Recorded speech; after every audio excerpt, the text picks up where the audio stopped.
So, hi guys, I'm back again, your Hep Girl and Suntok Queen. Di ko na alam kung itatawag sa akin, pero bahala na kayo. Anyway, ngayon is, i-rate ko yung, di na ako paos, i-rate ko ngayon yung kantang ginawa sa akin ni Soy. Kasi ang dami nagre-request, i-rate ko daw. Wala naman nagre-request. Tayo na ka naman, Stephanie. Wala naman nagre-request sa inyan eh. Gusto mo lang talaga gawin yan eh. Oo, sabi-sabi ka pang, ang dami nagre-request. So, re-rate natin to. Pumunta ako sa comment section mo, lahat bash eh. Pag tumisilip ako sa comment section, puro binabash ka. Wala nagre-request yan, guys. Wala. Siya lang talaga may gusto niyan. Tuloy natin. Okay, so, ito yung ginawa niyang kanta. Ito.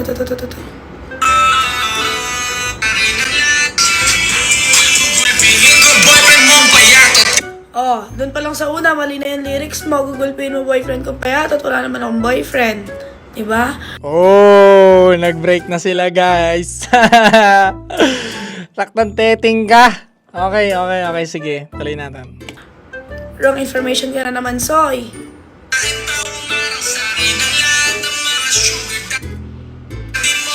Oh, pangalawa.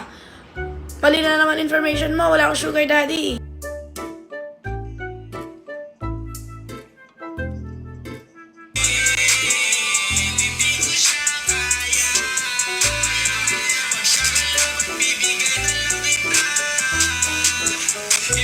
Pinamimigay na ako ni Soy. Ano ba yan?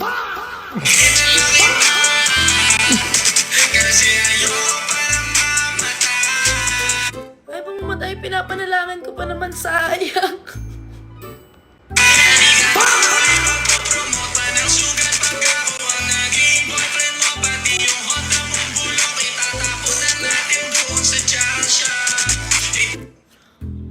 Makabulok, no? Ikaw, bibig mo bulok, mukha mo bulok. Hindi niya na kami natapobre.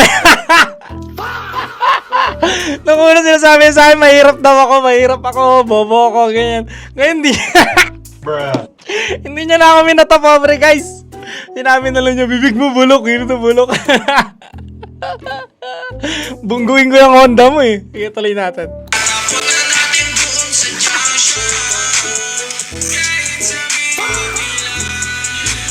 Stephanie, mukha ng tanga.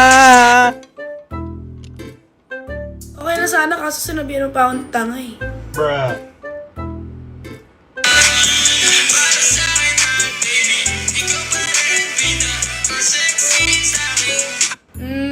Sexy. Pinaka, the best. Sexy. Hindi abang talaga naman, no? Medyo bet yung lyrics na yun. Yun lang yung nagustuhan ko sa lahat ng lyrics.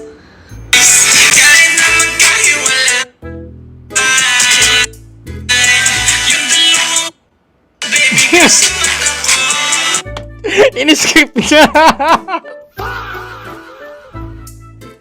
Iniskip niya yung isang part.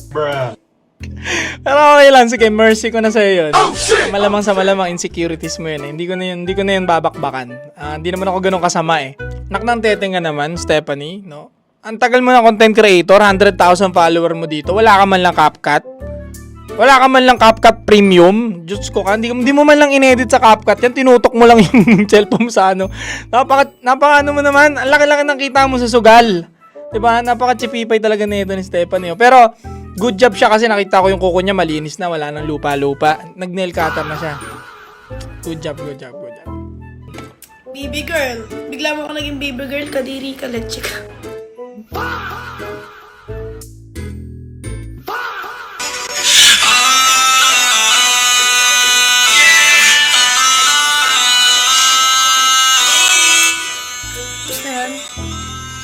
Siguro, i-rate ko yung kanta ni Soy na ginawa niya sa akin ng mga 6.5 kasi okay naman. Kaso, kinompliment naman niya. Kaso sa dulo na.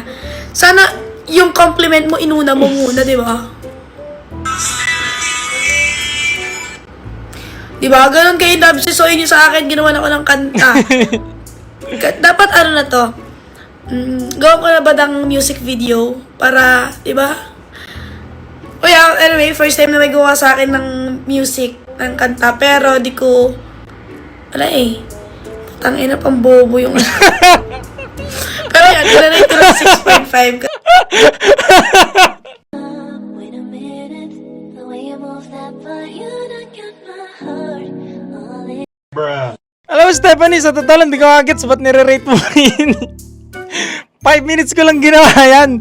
Yung mga lyrics niya kung ano-ano, pinagsasabi ko na lang na on the spot yan. Kaya nung nire-record ko yan, mamatay-matay ako, kakatawa talaga. Pigil na pigil ako kakatawa. So, well, na-appreciate ko naman yun, na na-appreciate mo yung ginawa kong song, okay? Na hindi mo maintindihan kung diss track ba o love song, di ba? Pero, well, kung gusto mo gawa ng music video, sige, well, open ako dyan. PM mo ko. Kompleto naman kami sa gamit dito. May camera kami, lahat. May gimbal, may drone. Kompleto lahat ang music video. Magaling din kami mag-edit niyan. So, kung gusto mong gawa ng music video yan, PM mo lang ako, message mo lang ako, at gawa tayo ng project, okay? No? Pero hindi mo maitatago, no, na parang kinikilig ka. Kinikilig. Binipigilan niya, nakita ko, pero napapangiti siya, no? Nagustuhan niya. Wait a minute, the way you move that body, you done got my heart all in. Balin.